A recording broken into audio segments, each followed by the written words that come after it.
This is a very simple equation. Are you listening more but enjoying it less?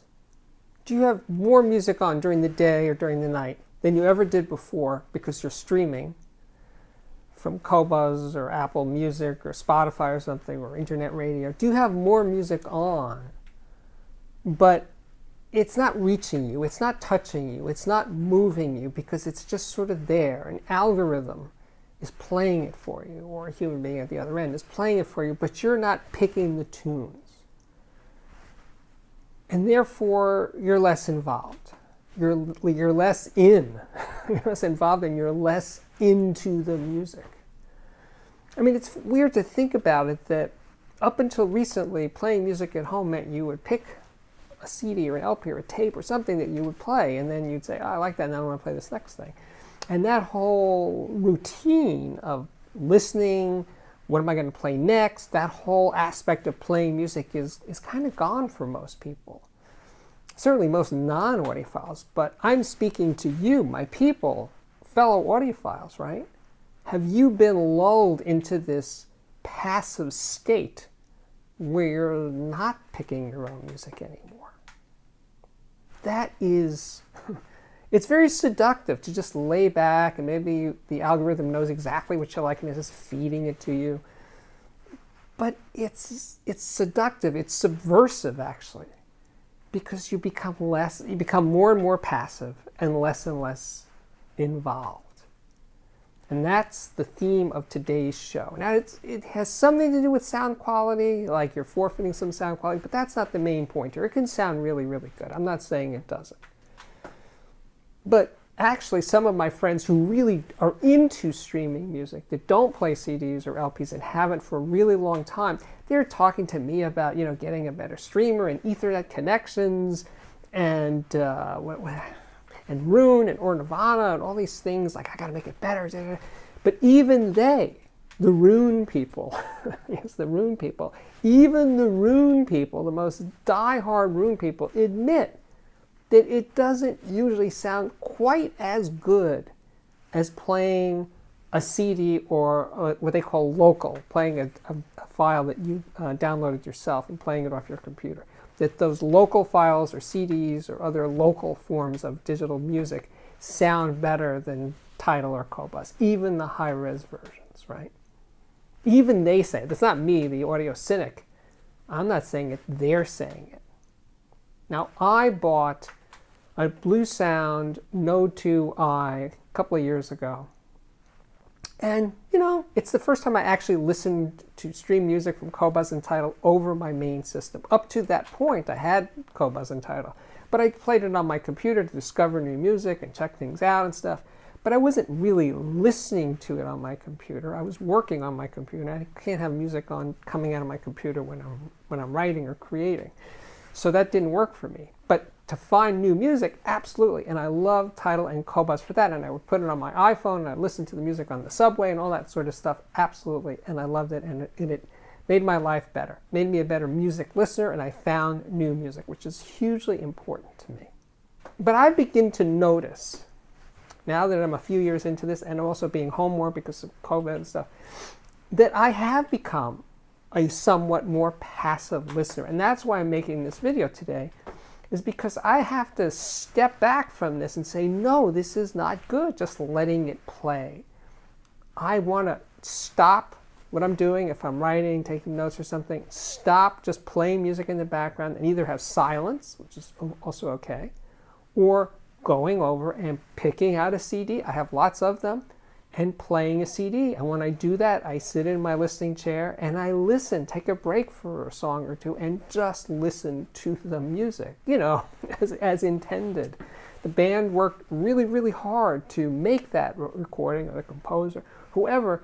They put so much into it, just out of the respect to the musicians, to occasionally at least sit and really pay attention, or stand or dance to it or something, but to really pay attention to the music as opposed to just having it on.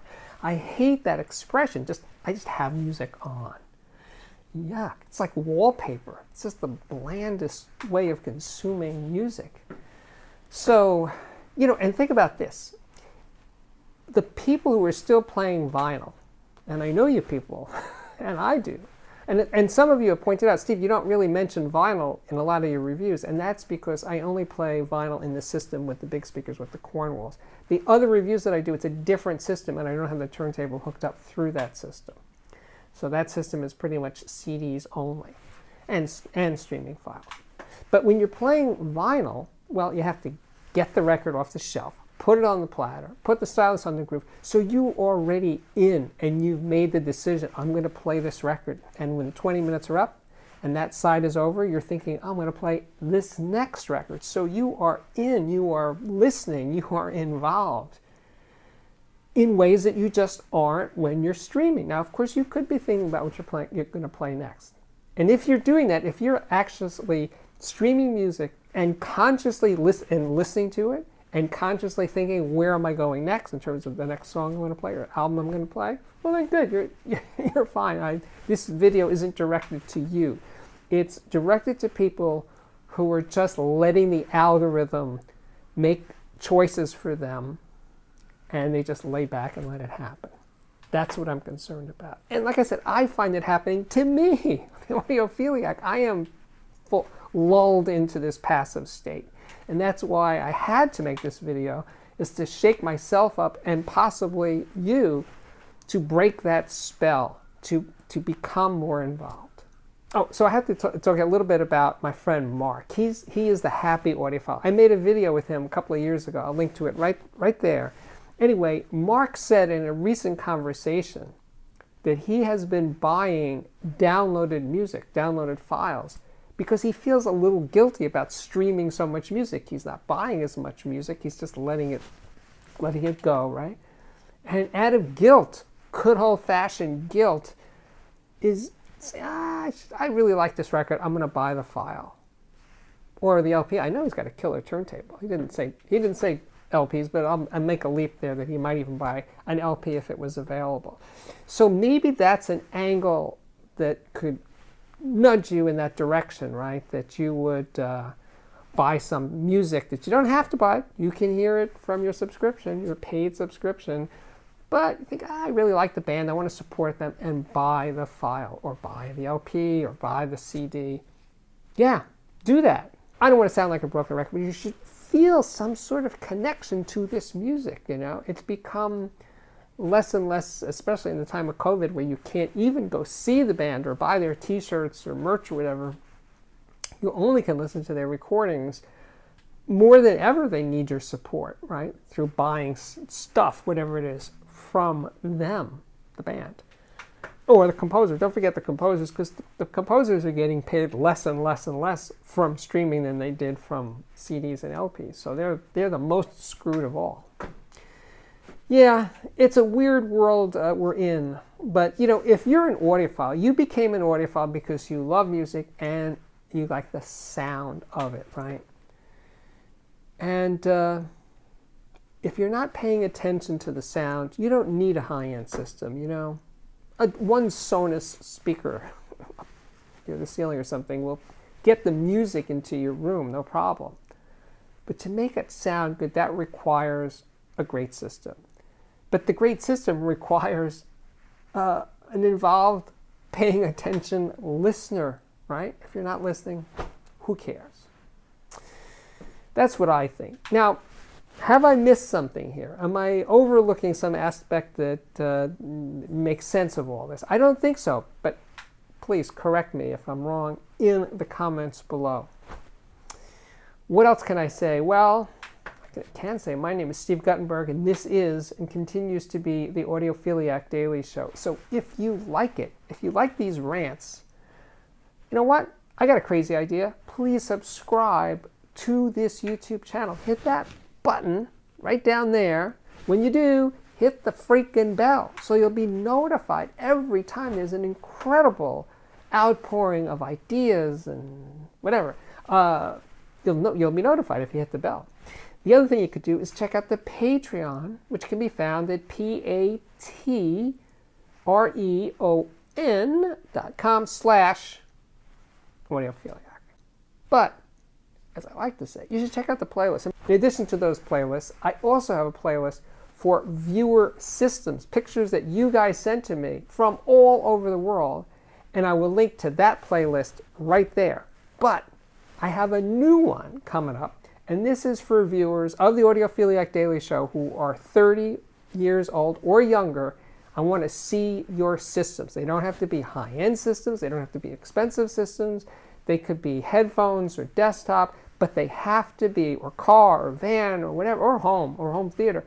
But they have to be good, clear, interesting, nice pictures. Just blurry, dark, blah pictures. I'm not going to use them. They have to be nice pictures. So the gear isn't the prime determining factor. What's the determining factor as to which pictures get selected is that they're really good, interesting pictures. I shoot most things on my phone. It doesn't have to be an expensive camera to take a nice picture. So anyway, I want you to send pictures to me at audiophiliac@mail.com. Two pictures, 2 JPEGs only. And if you send more than 2, you send me 12, I'm only going to look at 2. So don't send me a lot of pictures. I need a list of the stuff that's in the pictures. What else? And the deadline for entries is April 20th. So start snapping. And I will do another call for images of viewer pictures from people who are 30 and older, or 31 and older, starting at the end of this month. So I'm not neglecting you old people, just starting with the young ones, and then we'll get to the old guys later. Whew. I think... Oh, and by the way, this email here, this is not this. Oh, and by the way, this email is not for questions or. No, I don't really use it for that. I only use it for these sorts of things. So if you have a question about Steve, blah blah blah blah, I'm probably not going to respond. Probably not, because I get so many emails. I just can't read them all. And I think I said recently that the last call for viewer pictures, I got 700 or 750 emails. And I looked at all of them. Some of them I didn't have to look at very long because the pictures are kind of iffy. But I did look at every single one. That takes a lot of time. And then I have to edit those pictures. So anyway, I don't have time to respond to people's questions. I am sorry. I'm just not. It's just me. I create these videos, I edit these videos, I shoot these videos, I post these videos. I don't have time to answer questions. I wish I could. I really do. My work here is at last complete. So thank you for putting up with this rant. And I really, really do hope to see you back here again very, very soon. Bye-bye.